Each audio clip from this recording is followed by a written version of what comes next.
The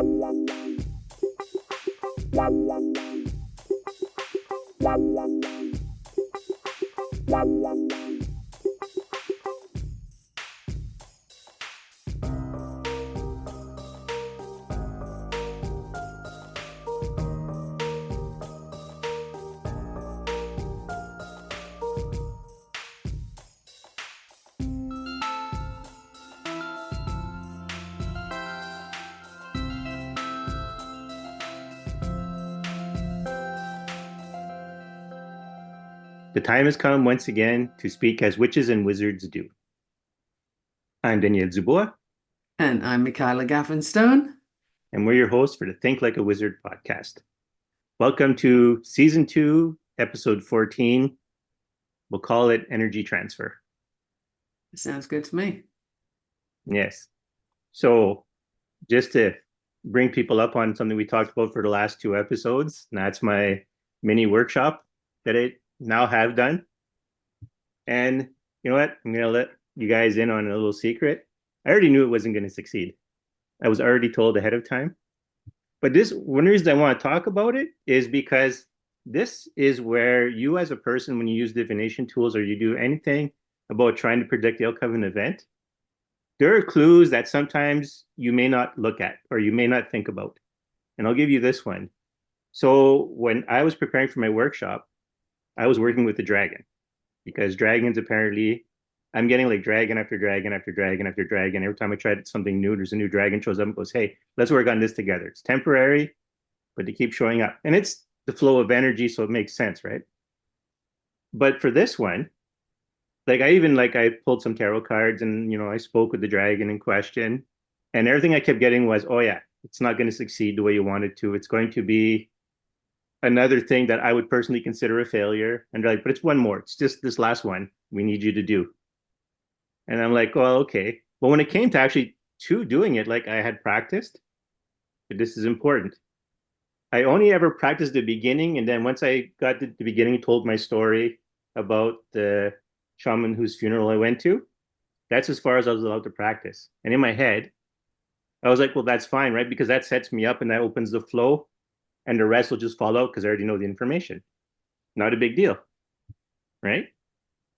Not thinking, well, but they told me it wasn't going to succeed. But I'm like, how can it not succeed? I've got the setup, I've got the information. How's it not going to work? The fact that I wasn't allowed to practice past that first part, that's where I failed. Right after I told the story. Like a part of me went, oh my God, I can't believe I'm sharing this with people. Like I don't know these people enough to really share this information, especially like that's a big insight, right?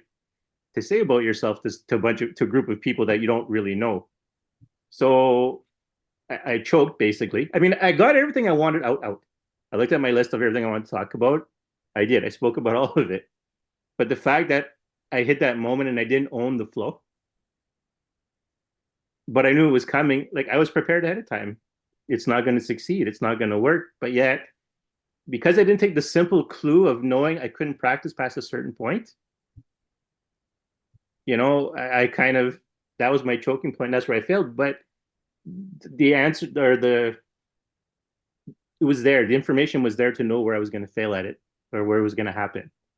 But I went through going, yeah, it's good. I got it covered. Don't worry. It's okay. But it's Well, like, you have to, otherwise you wouldn't do it. But right. I would like to offer the listener who may not have been at that Mm-hmm. workshop a different perspective, which is you think that that failed. And Mm-hmm. I would say a number of people benefited from exactly how that went because you intrigued many Mm-hmm. who want to know more. That's They true. want to hear more about the shaman and they want to hear more about what you have to say. You also showed people how to be there even when things aren't going as you'd Mm-hmm. like them to go. And that's important because think of social media all around us, for Mm-hmm. example. And yeah, I know this is kind of a thing with me that I bitch about social media some, Right. but it's a blessing and a curse at the same time, right? And one Yeah. of the curse aspects is everybody appears to be perfect. Everybody's having like the happiest life and everything's wonderful and yay, and it's all polished and neat and pretty. And people who don't live like that, which is in truth everybody, Hmm. but people who buy into what they're seeing and think it's true, they really need to see that it doesn't have to be that way and you still live. Like you may not have been the perfect flow, but you didn't die. No. And that's a huge message that I think is more valuable than any perfection is ever going to give. Hmm. So that is a different perspective. I would say you didn't fail, you did it differently. And if that's Yes. not your MO, I don't know what is. Yeah. That's what I was gonna say. That's definitely my MO. But I told this to someone one time. You know her, but Mhm. the listeners don't. Some do. But anyways, and I said a bunch of kind things, and I worded it in a way to get a response that I wanted to, bring them out in the open.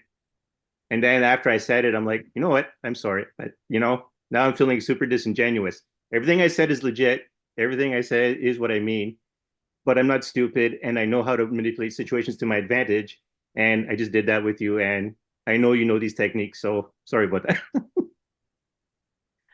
Yeah, well, but And the I thing say is, I that, think that there was a purpose with how yeah, that went. There was a point to it not being perfect, and maybe if you had gone into the flow and done the whole thing perfectly, you might scare the pants off of people, honestly, because not everybody's prepared for that, right? yeah. Well, what I had prepared, because I'll tell you, because and this, given the nature of this podcast, I had so I had made a safe space. Basically, I got all the spirits around me to work with everyone's spirits to make the safe space so that anything I had them do, like I did, I had them breathe and do and take in energy and all that stuff. I prepped them. I had them all prepped. Mhm. And I already had like this is gonna flow. This is gonna be like there's no turning back. Once they do this workshop, their world's not the same again. And part of that probably is what also made me hesitate because it's like, oh shit, I've just transformed a bunch of people's worlds. Because if nothing else, the repeated pattern of my existence is I create transformation. Okay. So even I if think sometimes, sorry, what's that? I think that's something that many people right now will find that they have as a big part of their purpose. The timing is important here because we are coming up on Yeah. we're in the middle of some massive events. Hmm. We're coming up on a whole lot more that's going to be a whole lot bigger. And transformation is happening one way or the other. Yeah. So there are people here who have come to facilitate and have come to offer, almost like standing at the side of a pathway holding a lantern. Do you want to come this way? Yeah. You see my light. Do you want to come this way? And people can then choose whether they want to keep looking down and they don't want to see any light, or they don't want to. I'm using light as an example because you Right. light the way, right? Hmm. But some people aren't going to want that because they're just not here for it. They're not ready for it, whatever it is. It's not their path. And then others are going to be drawn to that. And so there are people here, many people here, who have come to do transformations. And it's better if you know it. Like if you Yeah. know Well, that I do that's what know you're it. here for. And I mean, life can only hit me over the head so many times before, at some point the information gets in. One can hope, not always, And right? like I say sometimes, if nothing else, if I offer nothing else is to show, how's that expression go? You're never useless. You can always be a bad example, or Yeah, but I don't think you were a bad example. I think you no. were a living example in that case. So, you Yes. know, Well, and that's all self-deprecating jokes aside. yeah. Well, that's the I don't know what the expression used for this. It's not the conceit, but maybe it is. I don't know. I brought up the reason for saying like, I know how to manipulate a situation is the oftentimes when I go in and even if I complain of failure and not being happy with something, I'm often aware of the value of what I did. So Okay. like I know because the reason I jumped in on the group for that call, the reason I jumped in on Facebook group after was to talk about it because I'm like, if nothing else, people are going to realize you can talk about some pretty crazy stuff, crazy sounding stuff, and still be accepted and still, you know. So I thought I'll jump in, I'll own it, and I'll show people, hey, you know what, you can still do this here. You can still be in people's good graces or whatever. right? So like I say, Absolutely. yeah, the joy of living in a state of understanding flow and having wisdom and being connected to the spirit world is you know more than a lot of times you want to let on, or you know more than you care to let on. I was going to say, you know more than you can let on because Yes, not, yes. and here's a thing that I often fall into, and dear listener, interpret this as you will, but I can see what's coming. Mm, I see what's going to happen, and I can give you the description in Technicolor if you wish it. And the curse part of that is I'm not believed mm, until it happens.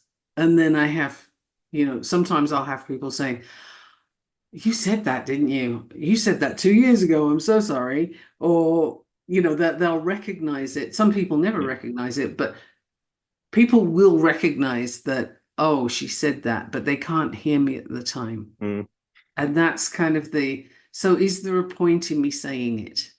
And sometimes there just isn't. So then I get to know things that I can't share. yeah, Now, you will understand that, mm, but unless you're into the connectedness to that degree, it's very hard to understand just how tough it is to know things that you cannot share because people can't receive them. It's right. crazy. Like, you know, right now I think I've got 3 or 4 people on the go who I have to keep an eye on, but I can't share anything. I have to Uh-huh. let them see and draw hints here and there. And that's why, like, for people who know me outside the podcast, I use that so often. Either I work in the shadows, which I've kind of fell out of favor for me, to I work invisibly. And it's the frustrating part, right? Because one, you have to be invisible for certain things because you have to let yet you can plant the seed, but you can't pull the plant to get it to grow. You have to let it grow. Yeah. And sometimes it's just you can know things and Mhm. your task is to figure out how to be with that knowledge, Right. given that you can't share it, or given that you can share it and it won't be received, and then people are like getting down on you Yeah. until they get to that place where they can look and say, "Oh, shoot, you were right." And yeah, there is a little bit of satisfaction in that, but it's not worth the amount of time you spend being told you're nuts and you don't know what you're talking about. Yeah. So, at the end of that, you kind of keep some stuff to yourself, and it's just, okay, yeah, I see where that's going, and I just can't say anything. And there's no power to stop it. You Yeah. can only affect how you're going to respond to that thing and your personal preparedness, Yeah. and and that's all you can do, really. And maybe that will show some people who are ready to see it that, oh, okay, I see what she's doing, I pick up on that, or I see what he's doing and I pick up on that. But it's just one of those things, words don't work at that point. Like Yeah. it's not that you can't articulate it, it's just that it's like you're speaking into a void. Nobody's hearing. Yeah. Well, it's funny because when I was teaching divination tools, I was like, okay, even though I do have actual ability to speak and receive, speaking from spirits, there's times where you don't grasp. And this works in Right. normal conversation. Sometimes you miss the point of what someone's telling you. So those cards or any other divination tool is a good intermediary between the two to give you a different perspective. Like I had just finished teaching one class, and then I was thinking to myself, because I'm like, okay, I need some information. I'm not ready to hear. I pull the cards, and I thought, you know what? I should make a deck for people communicating with people. And it's just that, I see I'm not getting through to you. Try this card, Interesting. see what it says to Yeah. you. I like that. I like that. Funnily enough, I was in an interview earlier on Mm, today and they asked me, what is your number one thing? And what's your mm, number one sort of focus, if you will? And I said communication. mm. All about communication, being heard and hearing. And Right. having that back and forth, because that's something that at the moment, if you look around, so okay, I'm going to try this one out there. If at the moment, if you look around, the ability to communicate is being sabotaged on a daily basis. I'll wear the tin hat if you like, but Yeah. look at, for example, as we often go to politics, let's knock ourselves out right now in an election year and go with Hmm. politics. So what people are doing is they are all yelling about and focusing on what is wrong with the other party's Mm. person, right? Yeah. Character assassination, left, right, and center. And some of it is frankly, children, could we get over this, please? It's Yes. really infantile stuff. But both people on both sides are guilty of this.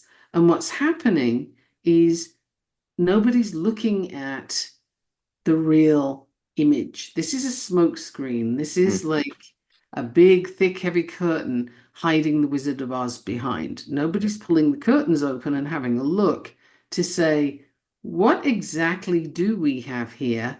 And what's this person gonna do? What do they stand for? Who are they even? Hmm. Compared to this person, nobody's looking at what they are doing. Everybody's looking at what they aren't doing and who they aren't and how they aren't. So it's a very negative view.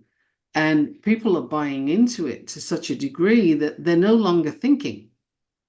Hmm. I've had some direct one-on-one questions with people, just asking, explain to me why your person is a good person to choose. Ah, the other ones, you had to get no. I don't want to hear about the other person. I want to hear about your person. What are they going to do that's so good? Tell me. I would love to hear it. Please tell me. I'm not being funny. I want to hear it. Well, the other one did. You're like, no, come back. Let's do this Yeah. again. And I'm not getting very far. That's one example. But look at the vaccine for Mm. COVID. I love being controversial on this Yeah. podcast. So Sorry. look at the vaccine for Mm, COVID, right? You can't mention that bloody word with a V without people losing it, right? They're either you have to have it or you're being irresponsible and you're this, that, and the other, and during the pandemic, people were ratting each other out. This person went yeah. out without a mask on and this kind of thing, like, what the hell?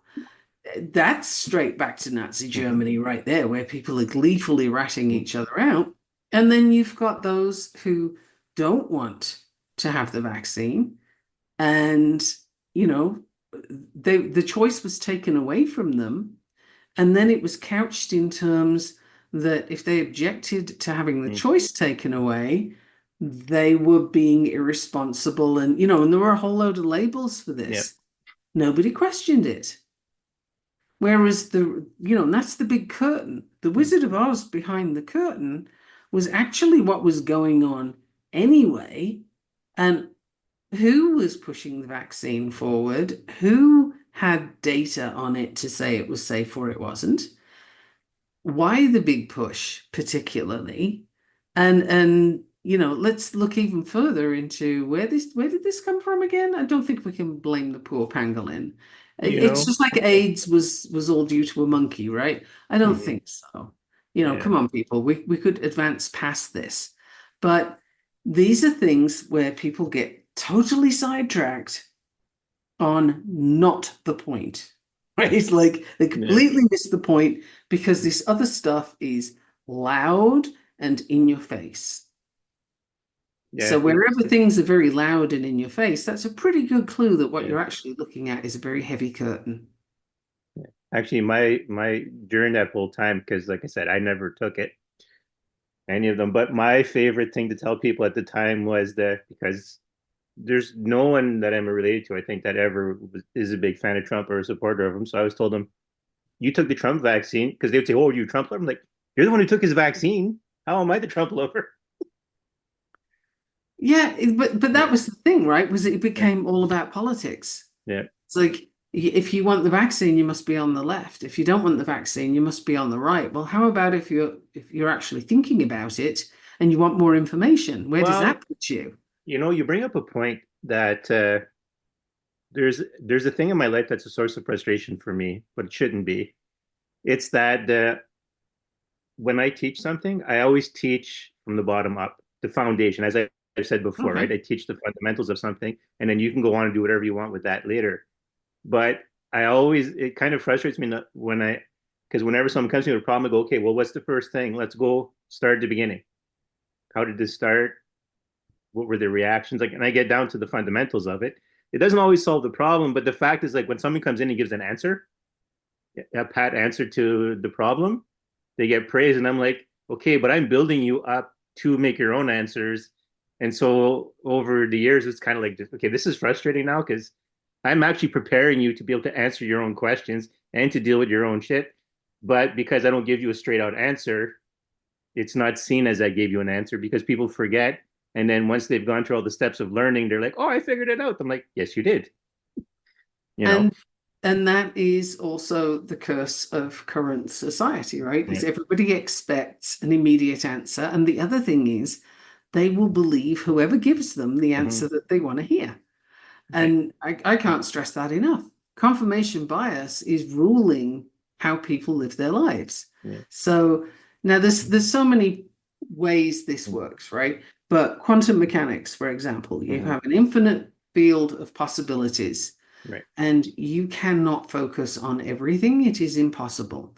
So your brain has to Mm-hmm. select what you focus on. It can only give you certain things. So there are corrections and deletions and distortions in this field of possibilities. Think of a map, right? If you have a map of Colorado Mm-hmm. and you're looking at the contours of a mountain, for example, is it exactly correct? Yeah. Or is it a distortion Mm-hmm. somehow? Of course it is. It's a map. It's a distortion. It's not bang on accurate. So your perception of the field of infinite possibilities is not going to be bang on accurate. There are deletions and distortions going on. So your brain, in order to connect you to this, says, well, what do we already know? What do we already have? What are we working from? Let's go with that.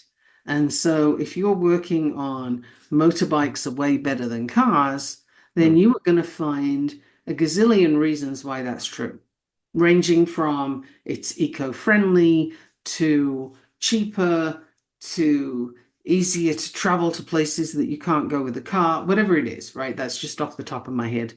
But you will get more of what fits with your current thinking.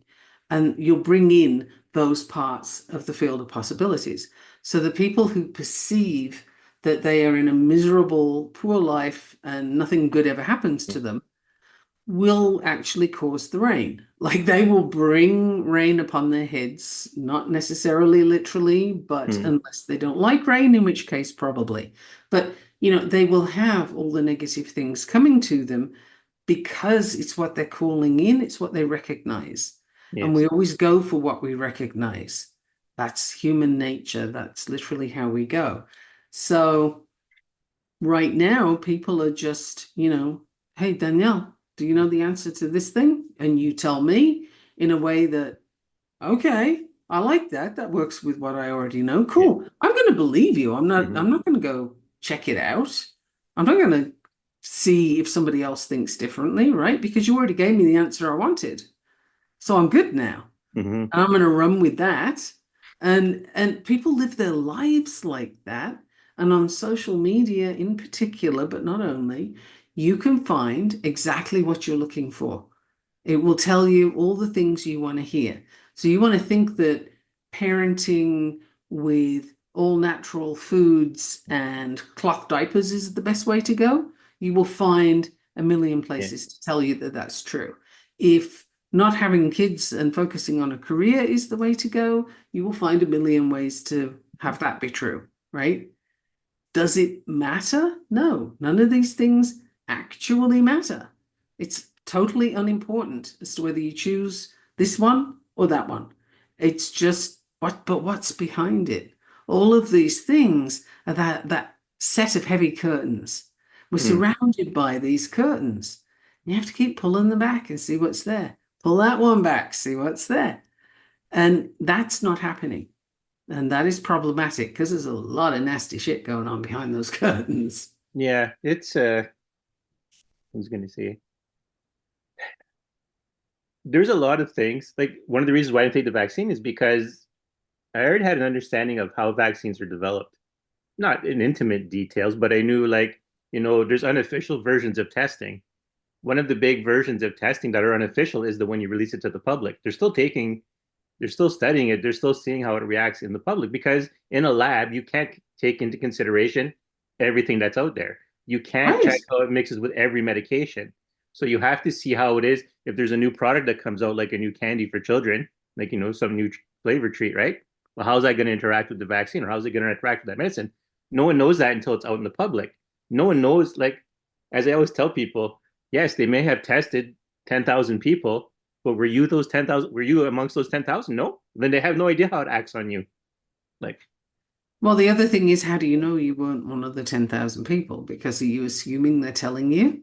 And are yeah. you assuming that they're telling you the truth? And again, I will happily wear the tinfoil Mhm. hat for all of this. But think about it. If there is a shortcut for any industry at all, food industry, pharmaceutical industry, Mhm. any of these guys, if there's a shortcut and it's going to get them information that they want, do you think they're actually going to sort of bring you in and say, hey, do you mind? Do you mind if we just test this on you? No, of course they're not. And it does, we don't just have to be talking about vaccines and politics here. That's the thing, is it's everywhere. We're being experimented on by people who have the power to do so Right. all the time. Now, am I saying we're all lab rats and this is terrible? Kind of, Mhm. because if you're not thinking for yourself, if you're not asking the questions and being prepared to stand up and say, yeah, but that doesn't make sense to me, explain it to me some more. If you're not going to do that, then you're just walking blindly on somebody else's path that they have laid out for you. Is that likely to be as good a path as it would be if you laid it out for yourself? Hell no. Of course it isn't. Yeah, that's one of the big things of, and why, again, I've said it before, is why this podcast exists is to help people because, like you say, on social media, you can find someone who will that'll feed your particular point of view. And so a lot of times I see podcasts or listen to people talk in this particular space on spirituality and mysticism. And I'm like, for a lot of people, like, you're still pushing religion. You're not pushing spirituality. You're pushing religion, or your take on the mysticism. It's like this ties into my workshop. Like I use the expression knowing and doing for the polarities of spiritual energy, as I like to term it. Mhm. But yin and yang, sorry, is similar. Like they share in common a lot of traits with my own thing of knowing and doing. Yin matches knowing and yang matches doing. But in the tradition of yin and yang, then there's the moon is yin because yin means cold and yang means hot or something like that. And so everything has heat. The other thing, everything warms or it cools. So things start to be attributed to having those qualities. And so Mhm. the moon is yin, but the sun is yang. Women are yin, men are yang. I'm like, I've seen far too many women loaded with yang to divide it sexually. That's why I Yes. use knowing and Uh, doing, and I don't. And I've talked about this before, right? I don't tend to do the divide the spiritual feminine, the spiritual masculine. Although, since spirits do show up in those two flavors, I kind of like, okay, there's something to it, and how it manifests maybe in the material world is different and has procreation roles, but there's a spiritual component to it. But I don't put it in my how to use spiritual energy. So I never followed the traditions of yin and yang in that way. I made my own because everything attributed to it after doesn't work for me. Well, But it kind of needs to be your own path yeah, because the thing is, we all have yin and yang. hmm And the question is, how much of each do you have over here or in those circumstances or at this time? You know, there's different phases, there's different sure, seasons, there's different need even for yes, those energies. So it's rather simplistic to say women are all yin, men are all yang, and that's why you're having some issues with excuse me, that separation is because it's too categorical. It's right, just like if you're getting into gender, male and female, it's too categorical. There are a lot hmm of differences in between. And, you know, for people who say, no, it's just men or it's just women, first of all, heavy sigh. Think about it. Biologically, there are how many billions of people mm. that have been on this planet? How many billions? Are we on trillions now? I would think so. Well, we're still in billions, but Not at well, one time, technically, there's though. more I people mean, alive, or hard to say. Last time I checked on it, there's more people alive today than there has been before. Like, I mean, even like added together. if you take the Hmm. living outnumber the dead, apparently Okay. throughout history. Even if you take So, all the numbers of people in history, the living outnumber the dead. okay, so we'll stick to billions then. Yeah. But of all those billions of people, and given, think of all the differences, right? There's autism, there's Down syndrome, there's cerebral palsy, there's Angelman syndrome. Like there's a whole bunch of things, right, that people can arrive with that are quote unquote genetic. Mm-hmm. Well, you also get your gender and your physical attributes and what have Mm-hmm. you from your genetics. So, Right. does it make sense then that in these billions of people, you are going to have either this or that and nothing in between? It's not possible. Yeah, it just isn't feasible, right? So, however you feel about Yeah. pronouns, what have you, is, okay, that's a discussion. But the fact is, everybody has a little variation going Mm-hmm. on, and, you have your own flavor. So, Yes.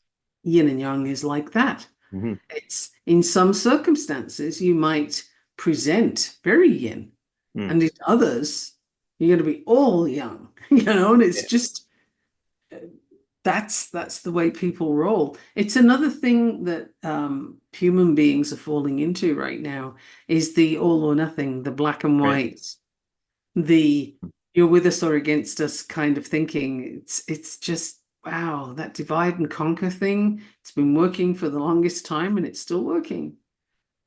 Yeah, it's funny because before we recorded, I was discussing something with Michaela about a couple I was watching on YouTube, and I wanted her opinion on it. We might actually touch on some of their philosophies, but there's something I've always thought about. Well, for a long, it not always because I wasn't always into this kind of thing, but I always looked at the balance between liberal and conservative, and I thought like it's not. This is not a good categorization to really break people into two camps because you're never purely one thing over another, which still falls with our discussion, right? Because there's never yin without yang, and there's never yang without yin. But there's never really like there's things that you honor and you want to keep, which makes you conservative on that particular issue or that particular thing. But then you're widely liberal on something else, so you're never fully without it, and vice versa. Like what are you going to say? When I listen to both sides speak, like I said, I fall into the liberal side of like I think freedom above all else, unless you don't take responsibility for your freedom, and then the rest of the world will impose structure on you, whether you want it or not. So, but when I hear people like, especially people where it kind of threw me off that they were conservative because of what they do, like especially when I see like an actor or something like that, I'm like, you have to break your normal bounds. You have to use your imagination. You have to let your mind flow, but yet you're conservative, like, but yet your profession usually tends towards being liberal and openness. So how are you then politically closed? And kind of it seems strange to me, but that just goes to show that there are certain things, you have certain things that you're conservative about and certain things you're not conservative about. Actually, it's funny. I had sort of related to the same thing, but it was when I was working with social workers. I kind of joking around. I go, okay, name me a singer who's manly, and I'll tell you if they are or not. And then someone had named John Cougar Mellencamp, and I said, nope. And they go, why? And I go, because you can't be manly and sing at the same time. That's sharing emotions, and that's unmanly. So I kind of treated it like a trick question, jokingly, because I don't believe that. Like I consider myself, well, I consider myself an artist, so I do a lot of emotional expression. Actually, I do a lot of emotional expression without doing art. So I'll be the first person to tell you that it does not disqualify you from your manliness to share your emotions, especially when one of the things that when people talk about my masculinity is they talk about my fearlessness ability to share my emotions. So, Well, the thing is, as a spiritual being, mm-hmm, we are here to experience all the things that the physical plane has to offer yeah, and learn from those things that we experience. So, emotions are a huge part of that. That when you're not in your physical body, you yes, don't have emotions. They are connected mm, to all the learning that you have and the nervous system that you've got and what your brain's doing with it and so on. That is literally the definition of experience on this planet. So when people don't allow expression of emotion, either in themselves or in others, then they're kind of stunting their own growth. It's just a feature of being human, and mm-hmm, it has no gender, it has no age, it has no particular place. And what I'm thinking of when I say that mm, is little kids, for example. You can't tell me what, you can't get angry at me, or, you can't answer me back, child. mm, And well, why not?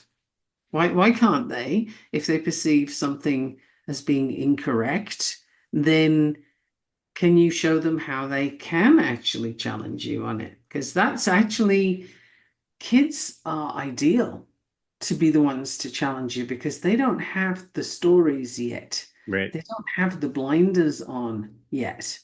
mm, So that is the perfect person to challenge something that you say and to yeah, ask you to explain why. That's precisely it.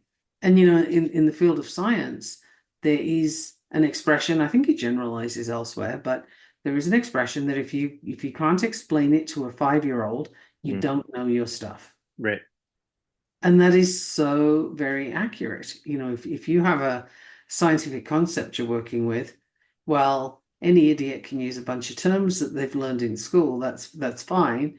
But can you explain it to a 5-year-old in a way that they would understand it? Because you really need to know it yourself in order to do that. right, And so, we have it messed up right now, where kids are taught not to express their emotions and not to ask questions and, all the things that shape them to behave themselves later in life, right? mm-hmm, To fit into the categories. In school, kids are asked, who do you want to work for? Well, how about if I want to work for myself? Like, what kind of question is that? But the expectation is set that mm-hmm, you're going to be following somebody else's lead. Now, how many ways do we do that, right? All over the place. We're doing it all the time. Follow the lead, follow the lead. Well, where do the leaders come from? And yes, what's their motivation? Somebody was telling me the other day that a particular politician was going to do the right thing because it was the right thing to do, kind of deal. I'm like, I don't know. I've been around the planet a few times now, and yeah, I'm not buying that. yeah, I don't think we're in that phase of humanity right now where that exists. Um, yeah. So I question that, and I want a little more evidence. yeah, Explain it to me. And typically people get very frustrated when I ask those questions, and they don't like it. That to me is a sign that they don't have an answer. yeah. And it does bring up the question, though, what is the right thing? Well, yeah, the right thing for whom? Right, because we both know when when you receive the information of what needs to happen next, but you can't share it yet. Right. A lot of people have a bad idea of what the right thing to do next is. Yes. and you can see it because you know how the flow is going. And you know that's not it's going to happen. You can do what you need to do, and I Right. can't tell it to you, but what you're thinking is the right thing is not the right thing. And the manipulations that people go to steer other people their way. And now here's the thing, if I'm trying to convince you of something, right? Like, Hmm. Danielle, I am right on this and you are wrong. Okay. Hmm. So right away, that creates an unequal, uneven relationship where I am superior because I'm right. You are inferior because you are wrong. You know, Right. this is absolutely the case. And I have to make you agree with me, right? So that makes you doubly wrong now because you're going to have to acknowledge your wrongness to yourself and to whomever. And, and you're going to have to say, oh, yeah, you're right. You're right. It is that way. Okay, so what did that transaction actually do? If the person who really believes they're right and they want to convince the other person, immediately that tells you something. If I'm trying to convince you, it means I don't actually believe it. Right. Not solidly enough because I need you to validate what I'm saying. I need you to join me. Then I feel okay. Mm. Religions do this all the time. You have to believe my religion or you're wrong. Believe my religion or you go to hell. Well, why do you care? Mm. And do you care? Really? No, you don't. So, why are you trying to persuade me that I have to agree with your thing when in reality it makes no difference to you? Oh, the difference is now I have somebody else that agrees with me, so I must be right. And it's actually more subtle than it sounds, but people Yeah. live in that. You know, it's funny you say that because I was young when someone at first said, was my mother actually. We were talking about heaven. I was a little kid. And as you might imagine, as a kid, I was well, I had questions. And so Kids we were do. talking about heaven, and I'm like, and my mom's words on it were interesting. She says, for me, if like, because I was already at that point convinced I was going to hell because I was like, from what I was learning in religion and what I was doing, I was like, they're not compatible. I'm done. And the way my mom had worded it was, for herself personally, she can't have heaven without her children. So if her children are in hell, then heaven is not heaven for her. And it kind of made me think of like, yeah, people are looking at heaven as it's this place, and you're always happy and you have everything happen to you. But that's what I learned over the years is that's not the description. The description is heaven comes to earth and then it exists on earth until that time, no one's in heaven. So just for all the still heavily Christian people listening to this, you're being lied to constantly every time you go to church. There's no heaven, not right now. It comes at the end of the world. And then it's where you sit with God. It's not you get everything you wish for. It's the idea is that everything you wish for is to be with God, not, you want to have all the motorboats and you can race all the time. That's not heaven. The idea of heaven and heaven being your full wish is that your full wish is to be with God. So, but you see how culturally it gets changed to, oh, if you want it, you can have it in heaven. It's like that's not heaven. Well, there is a certain religion that, if you die a martyr's death, you Hmm. get ranging from 77 to 99 Yeah. virgins. Really? Hmm. And why would that be such a good thing? But, let's leave that to one Yeah. side for a That's a whole moment. other discussion that I've had interesting discussions of that over the years. It's like, why do you want 77 virgins? Don't you want It, someone who knows what they're doing? it is absolutely a question. And what if those virgins aren't willing? Yeah. Is Or, that like, heaven? yeah. All right. Well, yes, that's one of the first things I thought about was like this is not heaven for the virgins. Right. So you basically anyway, that's a Yeah. topic we could go Yeah. off on for quite a while. Yeah. But one of the Um, funniest things, because this will actually tie into our discussion on energy transfer. One of the interesting cartoons I've seen related to it, right, is the guy dies and he goes to heaven and his 75 virgins are a bunch of Star Trek fans. right. Oh, Yeah. I saw All another male. one with I saw another one with, Yeah. no, you misheard, that it's Virginians. No. And that was pretty funny too. But yeah, religion is a mechanism for control by Mm, and large. And I often come across people who say, well, spirituality, oh, well, I'm Christian, and it's like, well, you could have both. It's mm, possible. yeah. You don't have to be only one way or even only two ways. Like you can be as many as you like. You can mix and match. There is no rule book here on this. This is imposed by human Mm, beings that don't want the expansion. If in some churches, if you ask questions, that's grounds for getting booted out. mm, Well, good grief. How can that possibly be considered as a good idea? It can't be. I had an interview with somebody the other day who had checked out my website, which kind of took me by surprise. I mhm. wasn't expecting that. And he went past the point where my homepage had been accidentally deleted, and he still looked at everything. And he said, "So I see that you studied Buddhism." And I said, "I did indeed. Yes, I was in Asia for 10 years, so you bet I studied Yeah. Buddhism." And he was like, "Oh, well, we like to be open to all faiths." Hmm. And I was kind of amused. I could appreciate his effort, Right. but Well, at the same yes. time, it was like, dude, you have no idea. You have no idea. That's just that's a learning. You should see what I play with. Mm, But it, he was clearly having to stretch his comfort zone, right? mm, And say, well, okay, so you've looked at that, huh? And you could pretty much see the mhm. thoughts in his head about what that must mean. This, Yeah. this is the kind of thing that people get bogged down in. And I gotta tell you, it doesn't matter. It totally doesn't matter. I could be an absolute living, breathing Buddhist, and it makes no difference whatsoever to who I am as a human being. None. It might make a difference to how I show up, but there's lots of things that make a difference to that. We focus on the stuff the wrong side of the curtain. Mm, It's not important. If you need a religion to make you behave well, then you are not a good person. You are not showing up in a good way, and you got work to do. So, if you need other people to have your religion, well, then you're not secure in your religion. So you have right. work to do, Hmm. right? One way or another.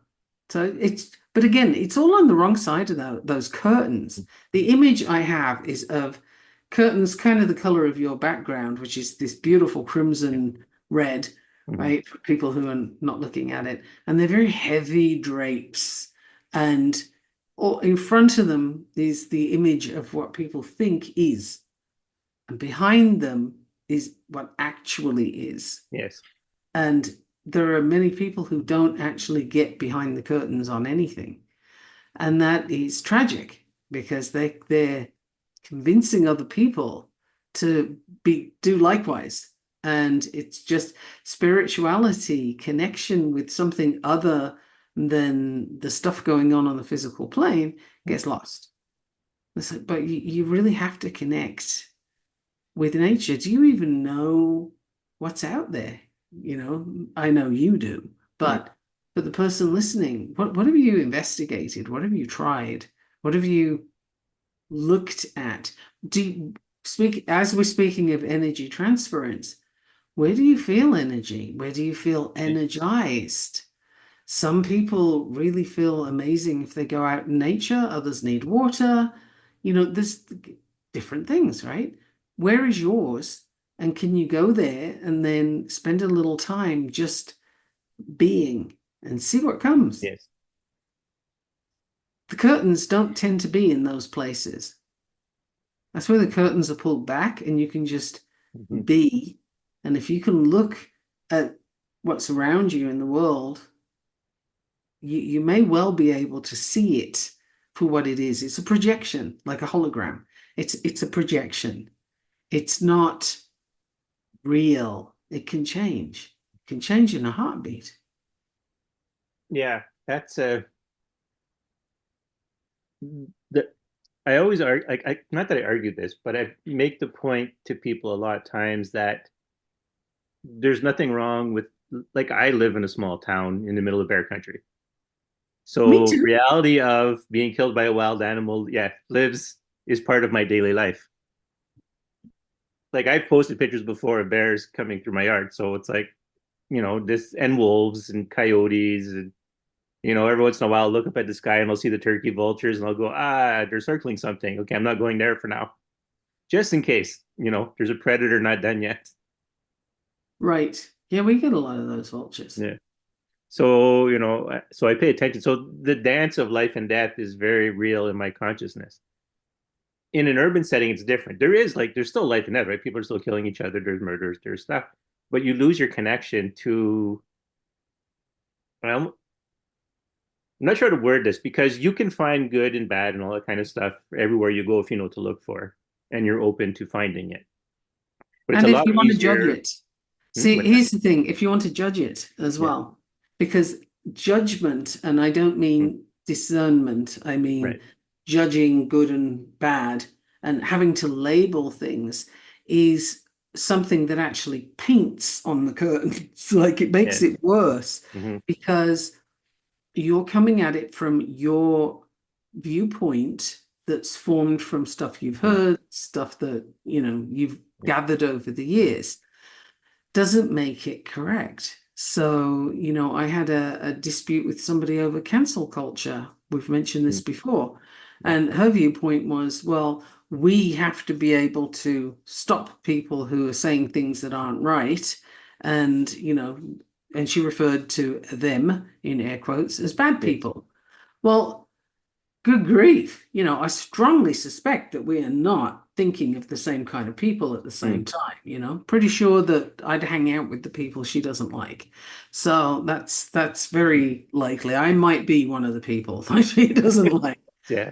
And that's fine too. But here's a path that you can start on spiritually Hmm. for the listener, and that is let go of the need to know whether a given thing is right or wrong Yes. because it doesn't matter.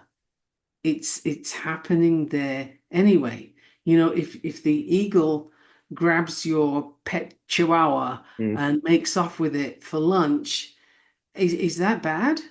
Well, chihuahua's not thrilled, but No. the eagle's babies are. Yeah. So, and you meanwhile have a whole story about how you're going to go shoot all the eagles because they took your chihuahua. Well, the eagle isn't making a decision about, oh, hey, that looks like a really tasty pet. I'm going to go get the pet. No, it's just, there's no judgment here. This is a good thing to do. This is a bad thing to do. It's, hey, that looks like food. I got babies, Right. and it's very simple. So, how many things happen that simply don't need a judgment? It doesn't Hmm. benefit from one, and you burden yourself Yes. when you take that responsibility. Another example I want to leap into, take going a wildly different direction, Yeah. is the subject of divorce, right? Hmm. People take sides when it comes to divorce like no other time. It's fascinating how fast they feel the need to be all in this person's camp or all in that person's Hmm. camp. And suddenly there's adversaries where there might not need to be anything Right. adversarial at all, right? It's just a relationship came to an end and it's nobody's business. And no one, including the people Hmm. involved, have to make that right or wrong. It doesn't have to be made anything. So if you can let go of the need to make meaning, good or bad, Right. on things, you free up a ton of spiritual energy, a ton. Yes.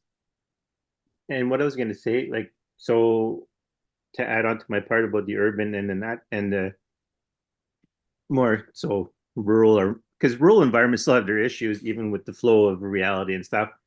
But the more you have open nature, the more you have a flow that's easier to read.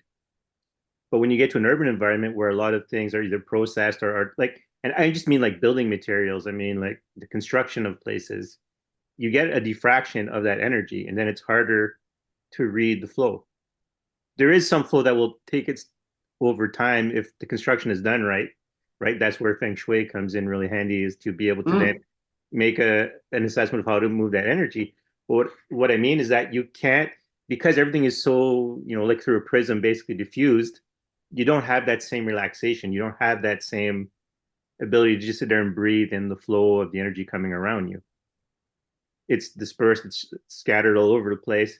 And so part of when I say, not wanting to use the word bad, but part of the difficulty is that you don't have a focus of the flow. Right. So it's more difficult in an urban center to have that connection to reality, because every time you try to latch on, it hits one material, goes another direction. It hits another person's weird belief, goes another direction. It hits an artificial clannishness that sends it another direction, or you're closed off because you don't even know who your neighbor is, even in an apartment building. That's where tools come in very Yeah. handy. And that can be ranging from using sage to clean the energy in your house to, crystal work. There's all kinds of ways to bring in the energy, to clean the energy, to focus the energy, to work with energy. There's all sorts of ways. Um, I had somebody ask me the other day, actually, it was interesting. She said, I'm Christian. Mm-hmm. Do rocks really have energy? And I thought that was the most fascinating intro. Mm-hmm. Hi. And I said, well, yes, they do. And the example I gave her, because it was the most concrete thing I could think of, Okay. no pun intended, was if you take a Geiger counter and you scan Yeah. granite, you're going to see radiation. Well, if that's not energy, what is? Mm. So, that was an example. And she was quite shocked that granite has radiation. Um, Yeah. but Well, it, yeah, it I does. forget, there's a background radiation. The planet has a certain level of radiation that's always going. You're living in radiation Right. And the right sun now. has radiation and so on, but it was the rock itself Yes. that gives the radiation, right? Mm-hmm. So I said, yes, absolutely. Crystals have um, energy. They would. Mm. So then she was very interested to know what was good and what wasn't. But I could tell she was treading gingerly because, she Mm. began with, I'm a Christian. Yeah. So it was almost like warding me off kind of thing. Yeah. So I got the cross. Stay away. I like It's to funny. jokingly say you have my condolences. Yeah, no, bless them. Mm. I figure that if somebody's coming at me Yeah. like that, they've got Yes. enough issues. I don't need to add to Yeah. them. But again, that's me making a judgment, right? So I Mm-hmm. try really hard not to do that. Like it can be challenging, particularly when somebody's coming at you with such a limited way. I Mm. mean, my husband is a science fiction Mm. author, and he writes some quirky stuff. Like it pushes boundaries. And sometimes he'll have people come up looking at Mm. his books and he'll say, well, what do you read? What do you like to read? Oh, well, I read the Bible, Mm. and I read Christian authors. I'm like, wow, way to limit yourself. You're really making sure nothing Yeah. else gets in, right? Like that is a conscious effort Mm. to avoid any other input. Now, is that person energetically active? Are they doing anything with their energy work? They are suppressing it like a freaking champion. Like they are turning coal into diamonds at this point. And I don't Yes. mean it's going to be valuable. I just mean that it's so compressed Mm-hmm. that they're changing that energy into something that's really hard and not going to move very well. Yeah, it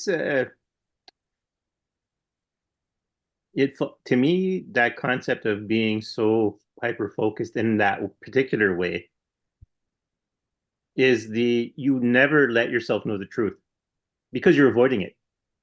Like, Oh, for all you actively. know, you can have a deeper, richer understanding of your religion by seeing it from the outside. Absolutely. And you And people see rob things. themselves of that opportunity. Like, I've listened to people talk where they've looked at it from the outside, they give themselves a chance to look from the outside, and they got in deeper. And I'm like, well, good for you. You've seen more value in it now that you've looked at it. You gave it at least a chance. And then they've come in with a richer belief. or a richer acceptance of their beliefs that they had before. And I'm like, hey, that's good for you. Like, like it can be a really interesting conversation when you deal with someone who's really, really into their belief, but they actually took time to look into it openly. And that can be tough for people to do. But again, it's all about those plastic curtains getting in the way. Mhm. And sometimes people are busy pegging them shut that so that no light gets through at all. Yeah, I know And the curtains are there, but yeah. whatever you do, don't tell me anything I don't already believe. Mm. And then sometimes there are gatekeepers. There are others, such as the ones in charge of the particular church or the particular faction, who are going to say, you can't ask questions. And if you do, you're going to get booted out, or you have to do things the way we tell you, or you're going to be excommunicated. Yeah. Which, if you've grown up in that religion, that's almost a death sentence. If you think about it from a historical perspective, Mm. from an evolutionary perspective, if you're thrown out of the tribe, you die. Yeah. So, we're still hardwired with this. Yeah. So this is a very powerful tool that gets used. Again, where is the energy transference there? It's interesting and taking another turn of conversation, but kind of still there. There is someone I know pretty well who is a pastor Right. in a very vocal, sort of speaks in tongues kind of church, right? Hmm. And that person is also an energy vampire. Yeah. And it is this for the uninitiated, first of all, lucky Hmm. you. Secondly, Yeah. an energy vampire is the kind of person that they're not necessarily unpleasant people, they're not necessarily nasty people.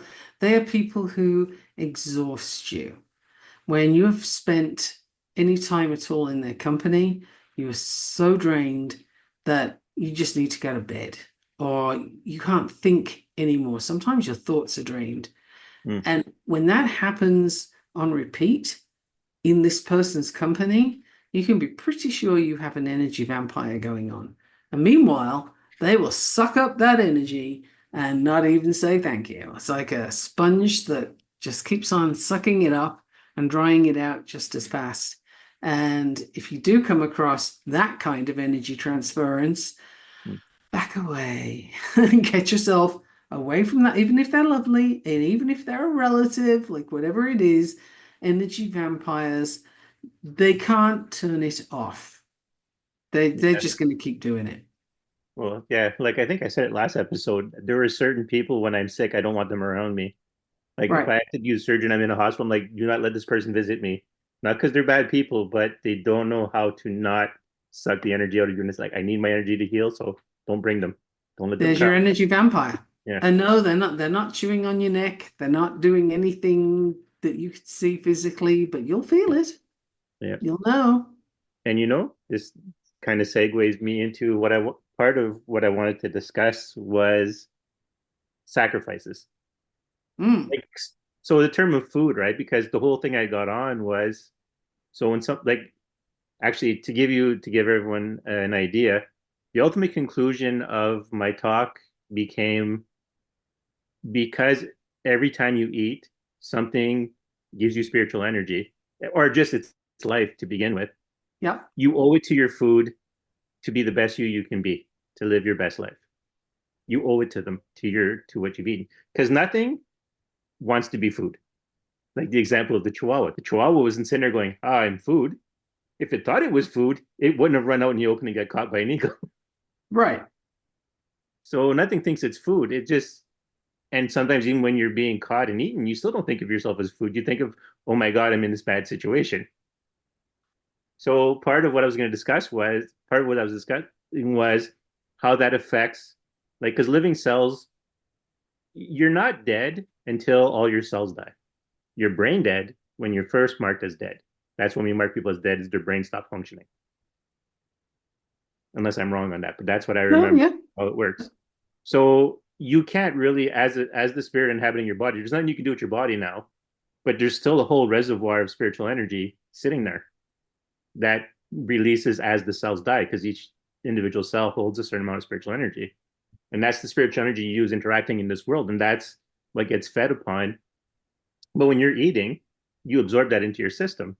So part of you, like, and it's hard to do in a world where everything is already packaged for you ahead of time. It's hard to sit down and actually do a kind of a, not so much a ceremony, but actually, give thanks to the spirit, that the animal that, or that plant that you either eat directly or at least took a part of it, that pain you caused, that thing you did to it.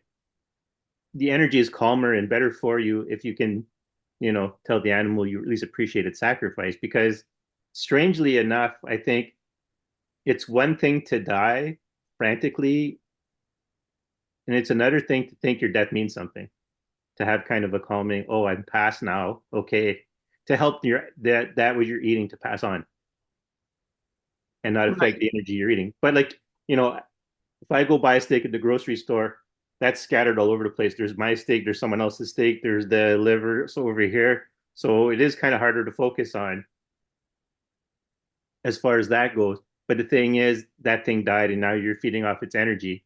And I had a whole thing going, and I didn't end up going in that direction because I wasn't sure if I was going to touch on it. But because it's energy that has nothing controlling it, especially now, because it's so scattered, you can actually take control of that energy and do something with it.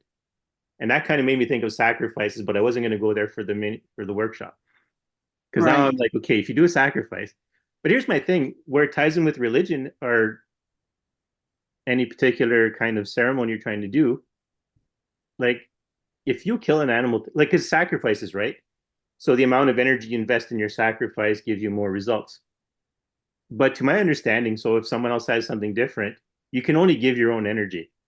That's really all you can give. So if you are working with something that asks you to kill something else so that you don't have to give energy, my first thing is to maybe stay away from that. You're dealing with forces that are not. I would say definitely stay away from that. That's sketchy right there. You're getting into some stuff that's beyond your pay grade. Yeah, because it's one thing to sacrifice your own energy, or it's one thing to sacrifice on behalf. Like,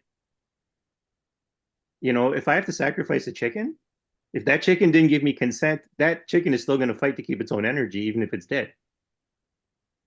So unless there's some deal made with that chicken in some way or another, as an example, how does that energy transfer to do the effect you want? Well, that's,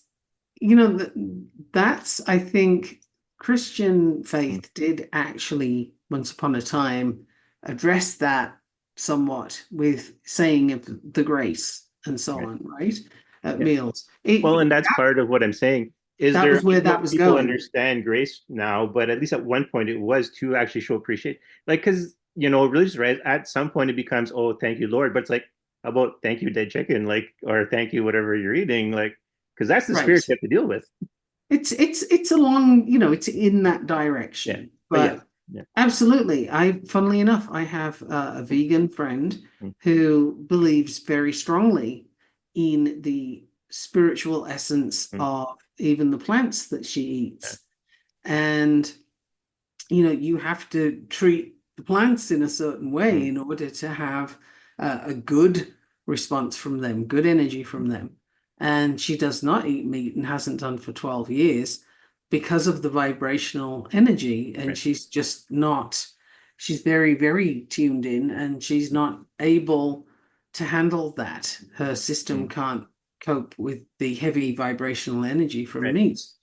And I do not sort of tell her, Teehee, you're so funny, you're so, Yeah. so Yeah. woo. It's just no, that makes sense to me. I mean, people talk to their plants to help them Mm, grow, yeah. right? So if you're somebody who's ever talked to a plant to make it grow, or if you've seen those experiments where, Yes. some plants have had music played to them and Mm, others haven't, and so on, you gotta see that there is an energy thing happening there. mm, And the sunflower turns its face to the sun.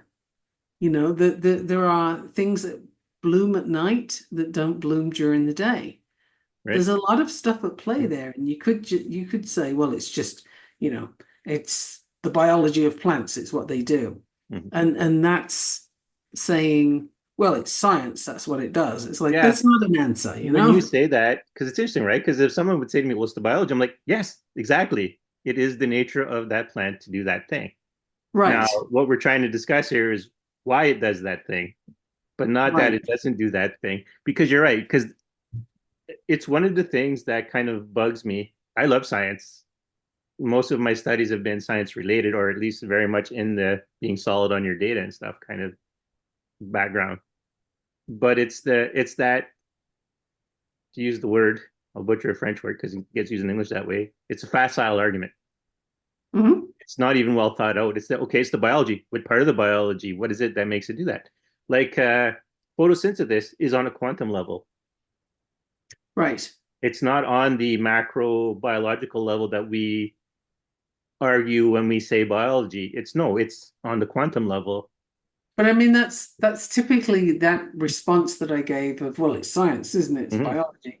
That's people who don't actually have an answer, but they don't like where you're going. Mm-hmm. So it's a shutdown, right? Like you Yeah. can't tell me anything about that. That's science, or whatever the term is that's supposed to be the definitive. Let's shut Mm-hmm. down this conversation because I Right. don't understand it and I don't feel comfortable with it. And that's that whole, well, you're in danger of learning something, but that could be Yeah. uncomfortable if it disagrees with what you think you already Yeah. know. And for anybody who's still listening to us at this point, I gotta say, I find out from time to time, that, oh, I was completely wrong on that. I gotta do a 180 and look at things differently. And Mm-hmm. to me, that is growth. So I will accept it. But it took work to get to a place where I would be open enough to do that quickly and just say, oh, okay. Yeah, it doesn't mean anything about me. It just means that I have new information now. Yeah. And Well, science is supposed to be that way, is now you have new information, let's do something differently. mm-hmm. As the spiritual world is opening up, which is what it's doing right now, Yes. at least I don't know, that's my perception, is it's opening up, it's becoming more visible, it's becoming more accessible than ever before, or at least ever before that we have access to in Well, and memory. everyone didn't have the ability to share, Right. much as they did. So, Yeah. that might not be accurate that it's more than ever before, but it's more than we've been aware of in recent Mm-hmm. years. Let's put it that way. But to go, you know what though, to actually say it right, energy transfer. As more people can share, more people can put energy into it, therefore making it more happen more. And that's the So, plus side. right. So it's the, has there always been stuff? Absolutely. Has there always been people aware? Yes. But as people can share more, they're opening channels more. And therefore they are making more effects and they are creating a change to the spiritual environment, which affects the physical environment. Actually, speaking with my nephew who is autistic, we were talking about it and he kind of ended up wording it. So what you're saying is this is a fundamental force of the universe. And I'm like, well, yeah, pretty much. This, whatever mystical, spiritual. I use those words because I don't have a better one. And I don't have the ego to put my own spin on, like to give a name to it for my own, because I want people to be able to kind of jump some, or at least get into it by using that term. But I'd yeah, love like I for say, you to it's a play with fundamental that, force of the universe. What's that? I'd love for you to play with that, coming up with Yeah. your own word, Well, coming up I with used your to own call knowing description. and yeah. Well, I used to call like, so you see the symbol, like Michaela can see it because from my background I have the symbol I use for the podcast, but that symbol also represents what I like to call the vis anima, butchering Latin for and switching it for life force, make life force. And then there's four little triangles around it. You'll see it when you look at the artwork for the podcast. So those each represent the alchemical elements from Western tradition. But the center thing with the diamond on the top and the circle at the bottom and the circle, the diamond, is that the diamond shaped thing is what I call actum or acting, right? Doing, simple butchering of Latin. And then the circle is, well, I use sensus because I didn't want to use scientia for knowledge, for knowing. I don't like the sound of it. So I use Okay. perception. So I use sensus. I kind of dropped the idea of using those words because it just feels more straightforward to just say knowing and doing. It kind of drives the point home. But at first when I started it, I wanted to make it seem all magical to bring people their imagination into it. So we can do like Harry Potter and like a lot of movies do when they use magic. As I go, at some point the devil decided Latin was the language to use. Which is hilarious as Yeah. it's also the language of the church. But Yeah. Well, that's um, the yes, quite. so I want to But at least capture the Western imagination and use Latin words. But I'm not. mhm, I've never studied Latin. I only know a little. I only have a taste of it because of learning French and then kind of looking at things. But there's no real like when I look to translate to make like models and stuff to go with it. That the caution is always we don't understand old Latin enough. mm, So you can like make some words translate, but when it comes to doing mottos, it's different. To make whole sentences and make, start writing in it, it's different. It's different. So, but anyways, so yeah. So I do like, the circle with the triangle or the diamond shape. That's almost my version of, I forget the name of what it's actually called. It starts with a T. The actual symbol for yin and yang, the circle with the, divide into two teardrop shapes with the dots. There's a name yeah. for it. It starts with a T, but I don't remember what it is. But this is kind of my version of that. So because the top is a diamond, the bottom is a circle, but then there's a circle with a diamond in it that they're all connected, is to show how Right. they intertwine. So I do It's have like kind of my own thing. That's what that symbol's for. I suggest anyone listening, if you haven't had a really good look at the podcast artwork, have a good look because it really is. There's so many elements there. Mm. I can happily spend a while looking at it. I do, in fact, while I'm talking to you, I can see Yeah, it the whole time, so I get a couple of yeah, hours to have a yeah. look. And I And do have, oh, yeah, big thunder here. oh, That's interesting. yeah. So if you disappear, I'll know why. Yes. Yeah, and then I do have a, we'll call it a glyph system, where I use those symbols plus other ones to give instructions because all magic symbols are instructions. It's just a language. So when I'm trying to turn it into a divination system, because that which can instruct can inform. Ooh, I like it. Do you use runes? I used to. That was actually my first real foray into divination tools was runes. Ah, okay. I got pretty good with them. I don't have them all memorized anymore because it's been like a couple of decades since I've actually used them. Oh, okay. Uh, Yeah, but I'm just curious. I could see you using runes and having quite a good time with that. oh, I did. I did. I used to cast runes all the time. That's how Uh, I actually started practicing. I would do a rune a day just for practice. And then I would do, spread them out and do. But I used rune cards. I didn't have rune stones, oh, okay. but Yeah. it's the same. But it's not. It's the ones I did are from the newer tradition. So they actually have the rune of Odin, which is Oh, blank okay. because it Yeah. means actually I did a reading one time and I thought, okay, I got a decision to make. It's a very important decision. So first, like, I'm gonna see if I go this way, what happens.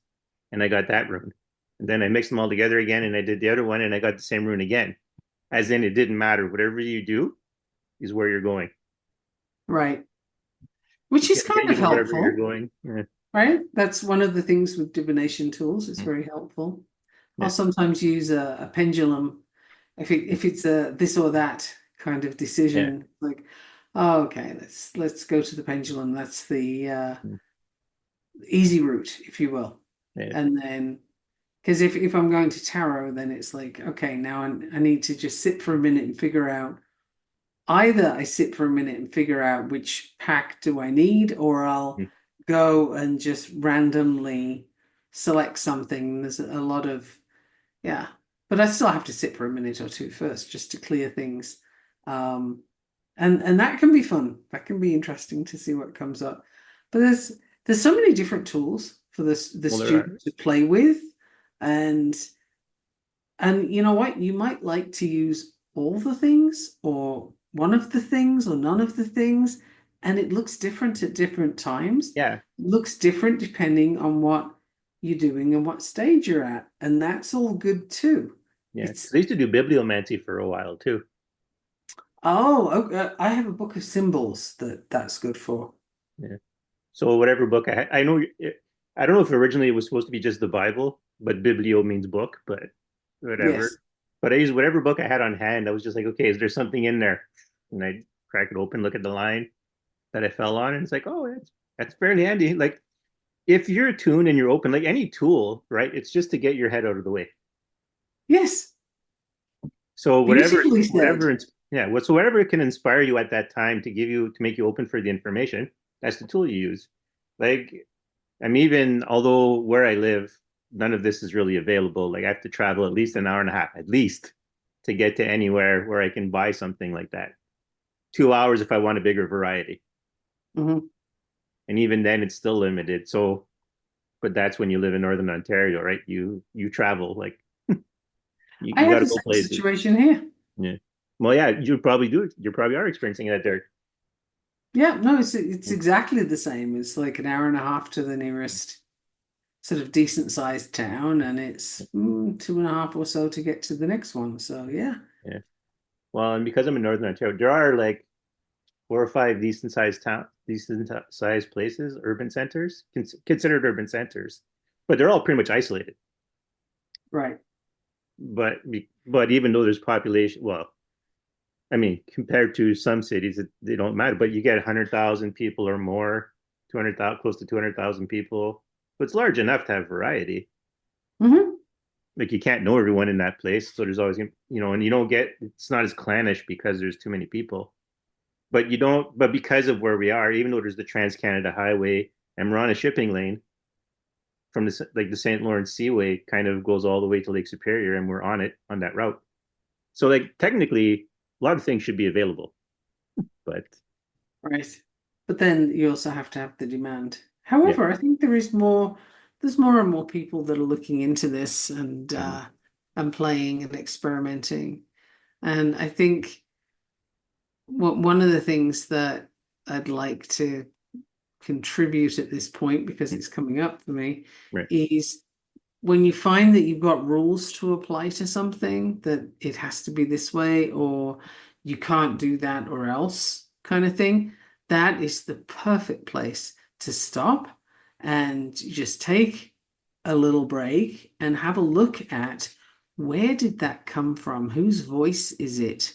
And why are you still holding it? Because chances are you heard that in childhood Yeah. and you don't need it anymore. But it's so interesting when we have those rules. I belong to a bunch of different witchcraft groups actually. Um, and in one of them, for some reason, there's a lot of people who come in with the threefold rule, which is all about, karmic payback and, and you've got to be careful or else kind of thing.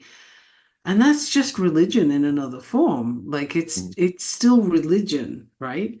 But they've transferred this Trinity thing into witchcraft, and it's like it doesn't belong here. Can you have a look at where that came from?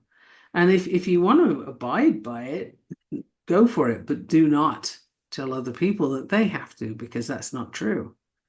You don't have to. But where did that come from?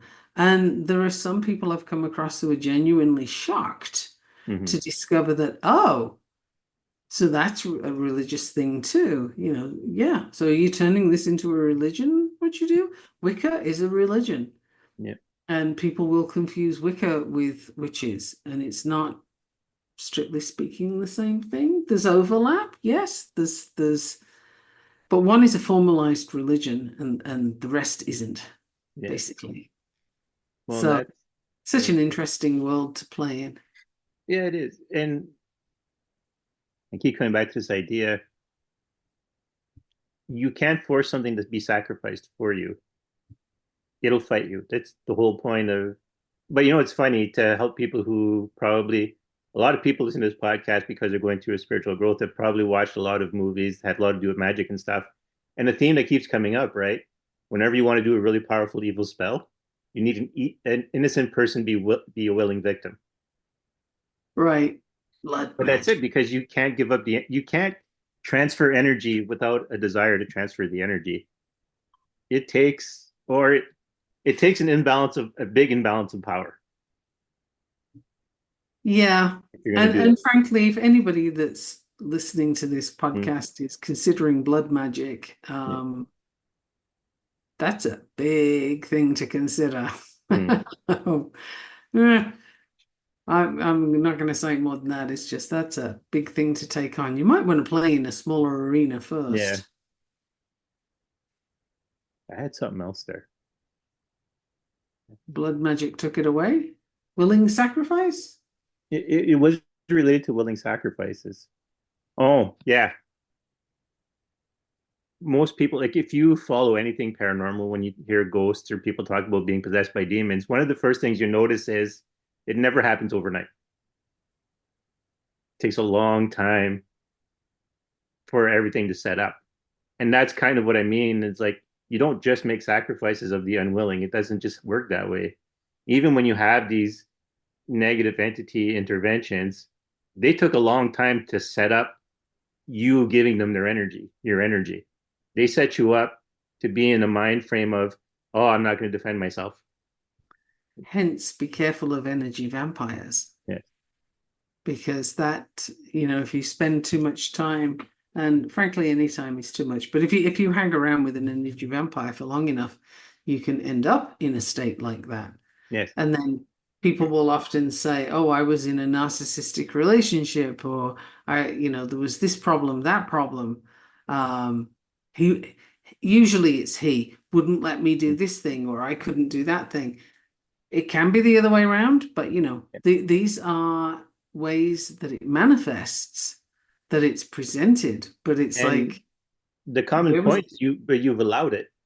You know what I mean? You didn't Well, resist. yes, That's because the, yeah. you've got the energy vampire Mm, situation setting you up to expect to give your energy, right? It starts off as a drain that you might just think, oh, maybe I'm getting a cold, or oh, mm, I need to eat more yeah. vitamin C, or whatever it is, right? You come up with excuses for it, and then it becomes more, and then it becomes more, and then you just expect that that's the way it's going to be, and so Yeah. you give in gracefully because that's the way it's supposed to be. Hmm. Well, It's as I it's an say in the spirit, example. yeah. I don't But want to freak people out, but it's a thing. hmm Well, I was going to say consent in the spirit world is allowing things to happen. It's actually kind of that way in real life too. We have legal definitions of consent, but consent is not fighting back. Consent is allowing the things to happen to you. Consent is, in all honesty, not holding your power. If you don't apply your power to protect yourself, then you're consenting. But like I said, Mm, sometimes there's a power dynamic that's so unbalanced that's different. What yeah, I have no, I is, can, I can yeah, I can think of areas where you could be taken to task on that one, and I won't mm, do it because I know, or I believe I know where you're going with it. And in those instances, it's a choice, right? yeah. You Well, that's have what to, I mean, right? That goes back to our discussion when we were talking about witch trials, and I said, well, there are male victims. Okay, that's true, but it doesn't mean that the primary targets weren't women. right. So it kind of muddies the like. It should be discussed when it's brought up, and for sake of clarity, but it also muddies the water sometimes when you throw in too many details. Yeah, and it's not the focus of what went on because it wasn't the point. Yeah, It doesn't mean it didn't happen, but it wasn't the point. Just right. like during the Holocaust in Mm-hmm. the 30s, gays and Mm-hmm. Poles and various other people also died in the concentration camps, but that wasn't the point. The Right. point was Jewish people. Mm-hmm. So absolutely. The other people are acknowledged for sure, but Yeah. they're not the focal point because they weren't the majority and they weren't the main point. Yeah. They're So there are, not yeah, collateral damage. It was a little more than that, yeah. but Well, they because they also went against the state, right? They also blew the idea of the main focus was Jewish people were the thing to get people focused on, but the rest of these right. people also, While we're here, we'll wording get this rid way of is the them best way to too. do it, but they committed the same sin of being not the ideals with the Germany that, that Right. they wanted. We'll Yeah. get rid of those while we're at it, but they weren't the point. It was just a convenient option. Right. or opportunity to do so. Yeah. So yeah, there is. I do agree. Like because the basic premise is when it comes spiritually, you're also a spirit, so you have a degree of power as well. Just because you're, we'll say, hobbled by a physical body, so you're not aware of everything happening around you spiritually because of it. You still have power, and so that's why I say you sometimes you're allowing these things to happen to you, but a power dynamic, right? Like because we have laws, we set up the justice system the way it is in various countries so that there's a large group of people who can administer justice again, and one individual will usually have a hard time being able to get out of whatever happens. They have to be something pretty special or have some exceptional circumstance to get out of it. But the general rule is that if you don't fight, you've consented, and vice versa. Like you can't say yes, do it, and then block it at every turn.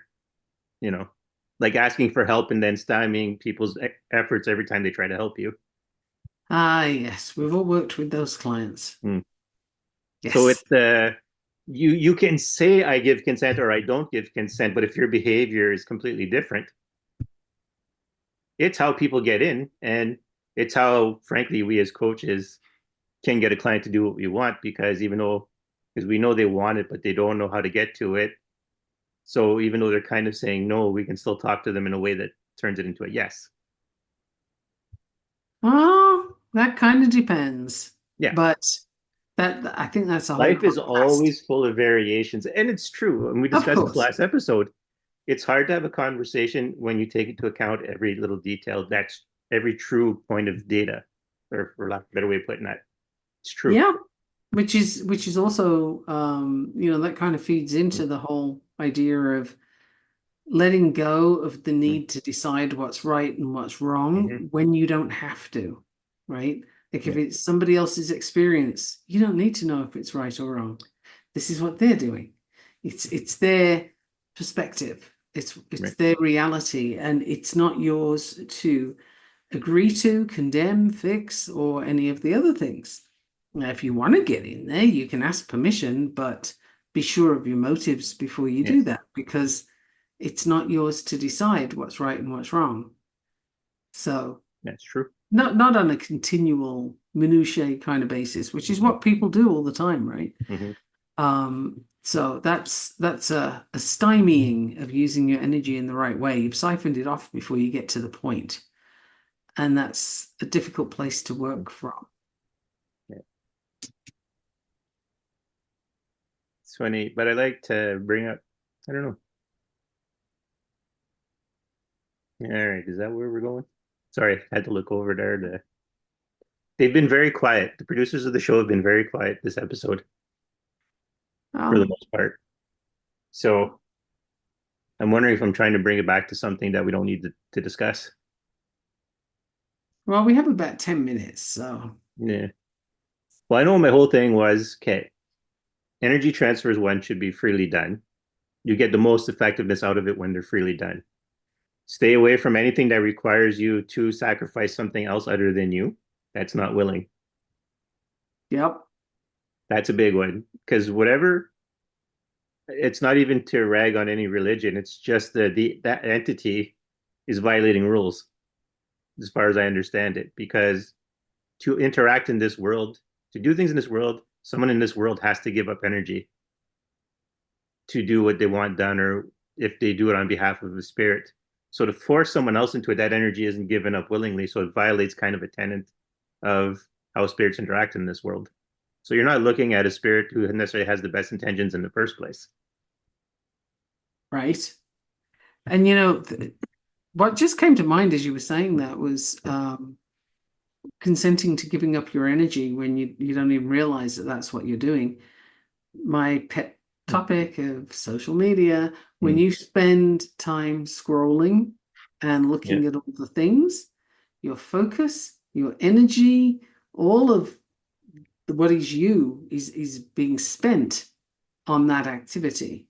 Or if you play games on your phone or you play games on your computer, whatever it is, you're spending your energy. You're giving your energy to that entity. Yeah. So that's just another sort of real life visible case of, you want to procrastinate. What are you going to do? Grab your phone? Probably. Yeah. Going to go, play a game or Mm. scroll? Sure. And what did you do? You gave up your mental function to focus on this thing. You gave up your time.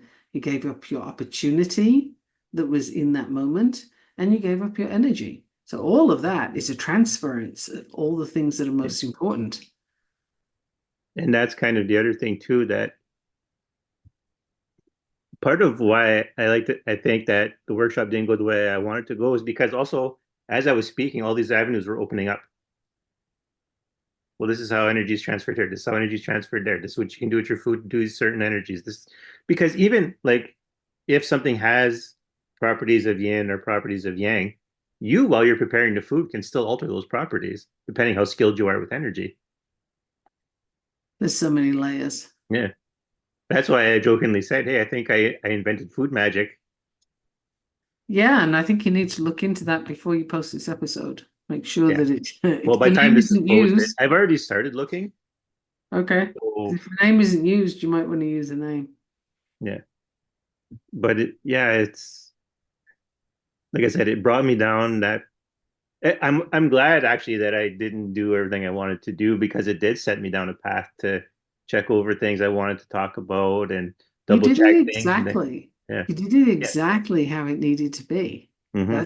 That's what I began the podcast with, was exactly right. That people got more from that, probably. We'll never know because we can't revisit, but Right. people got more from that, I would say, than they would have done if you'd done it perfectly. Well, some of the So, feedback was pretty, people were interested in. I know yes, I got asked to do another workshop, not officially, but just I officially rest asked my people, said, case, can you do right? something to add more That's to it? That's my point, Yeah. is what you did was enough to engage interest and get people moving or thinking in a certain direction, opening up possibilities. And chances are what you said was enough for that day. It's a case of not flooding the place, Yeah. with what you know, sometimes a tiny bit Hmm. or, a relatively small amount compared to what you wanted to do is enough because overwhelm will block channels all the time. And in a Yeah. topic like this, even though you and I typically go 2 hours, Yeah. on a topic like this, it can be a lot for somebody. But I mean, the great thing about a podcast is you can always hit pause and Yes. rewind and all those things. You don't have to go through it all in one go. Yeah. So there's Well, options, but you know, yeah, it's funny because all my class I started, the way it's worked out now, I basically, although I have four modules, right? One is the wild fit to teach you how to eat, to give you your self-awareness and stuff, especially around food. And that shows me where I can go with people later. Should I offer the next module and all that kind of thing? But pretty much once you get out of there, it's all energy work, just presented differently in different techniques, shown different ways. Because the next one kind of gives you familiarity with it and then moves on. So yeah, like, and that gives you, that fills up like a year basically it's of what I foundation. love. What I love about really diving into the coaching world in an authentic way Right. and not just, hey, you could be a coach for $7, Yeah. apply here and start telling people what to do. News flashes, that's not a coach. Mm. But the thing with really diving into the coaching world and bringing in all the aspects of things that you've learned and that you work with, Mm. that creates each coach individually Right. as a unique person. So even if their tools look similar, the way they're used is not the same. And so again, anybody listening, really look at the person you want to coach with and what else do you want apart from the obvious thing that you're going for? So if you're looking for weight loss, for example, okay, cool. That's a symptom, it's a side effect, and it's not actually going to be the focus of what you're doing. Mm. So, what do you want? What are you looking for? So, for example, somebody's going to come to you, Danielle, if they're Mm, looking for a very spiritual path and they want to learn a whole bunch of things to get right, them going in that direction. Whereas what I put forward is more behavioral, right, and it's emotional eating is what I work on. So this is consciously, very intentionally in the physical world because it's an area I can operate in very comfortably. The rest I do, apart from the podcast, the rest I do more yeah, privately. So, but each person brings their version of how to do things. And it's a wonderful world to be explored, I think. I love it when I come across what I call real coaches as opposed to the yeah, I want to make a few bucks and mm, hey, I'm going to tell you what to do and you're going to go do it. It's like comparing the diet industry to WildFit, right? mhm, Any idiot can say, eat this, don't eat that. You can Google it. You can buy a mhm, book, you can look it up. But can they actually help you to understand what you're doing and why? right, No, they can't because they don't know themselves. And that's the difference. But I enjoy the circles that we move in of mhm, people who are really developing themselves and their craft, whether that's spiritual mhm. or whether it's physical or whether it's a blend, right? Because we're all things. Yeah, that's true. So, yeah. Yeah, all right. I think this is probably the time for the episode to end. I think we've done pretty good. We've touched on things. Definitely did energy stuff. Definitely. We always go to different places, but it's funny. And we've repeated things a bunch of times, but they're actually important to be repeated, in all honesty. And If plus, we're some like, If go ahead. something's on repeat, it's typically because it needs to be said different ways. I mean, how many times have you had the experience where somebody's told you a thing a dozen different Yeah, ways, and then one day you're like, "Oh, such and such," and they're sort of slapping their forehead and saying, "Didn't I tell you that like a dozen different times?" yeah, Well, yes, but either the timing wasn't right or the format wasn't right, and hmm now it was, and it just landed. And we all learn that way. So sometimes things have to go on repeat. That's just what it yeah, is. No harm, no foul. yeah. You know what? It's actually interesting. I think the assignment for this episode, even though it's not related to energy transfer, I actually want people to look into how many times they've repeated something they keep talking about over and over and over again. So, like a particular story or, Yeah. Or, yeah, sharing the same story constantly, or always getting stuck on one topic all the time. I have an example. All right. There, certain circles that I have been in, and I'm not in currently, will have people introduce themselves. And when they begin, they'll say, I'm a survivor of sexual abuse Right. and alcoholism and so on and so forth. And energetically, that stops me in my tracks because it's clearly a well-worn Mm, story, right? This is how I present myself. Why on earth would you choose to present yourself in that way? Because you're setting up the person listening for a whole lot of suppositions about you. And it actually has nothing to do with your interactions right now. You may have experienced these things, but it's not the point. You know, what you've done with it is the point. And if you're still talking about it, if that's on repeat, then boy, is that a great place to start doing some work. Because that does not need to be an identifying feature at all, ever. It just doesn't. Like I'm a survivor of, if that's the mm, opening line, then you know your assignment's right there. mm. Go look at that one. Yeah. That's what I want people to see those patterns that they keep repeating. Yeah, Like, I that's mean, such an important one. yeah, because we've touched politics a bunch of times, and we've touched people not paying attention behind the curtain a bunch of times. Uh-huh. And what else? We've touched on a few things, and that's fine. I love to touch on politics because it's controversial, because everybody has an opinion Hmm. and it's current.